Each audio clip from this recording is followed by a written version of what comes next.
తెలిసి తెలియక ఒక చిన్న తప్పు వల్ల మా దేవుడిని మేము ఓడించుకున్నాం. అంటే మా తమ్ముళ్ళే ఆంధ్రులు కాబట్టి చెప్తున్నాము, వాళ్ళు ఓడించుకున్నారు.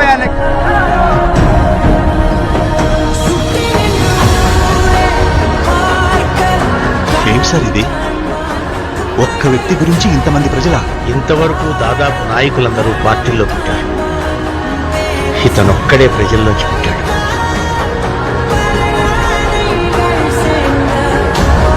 గౌరవనీయులు కొనిదాల పవన్ కళ్యాణ్ గారు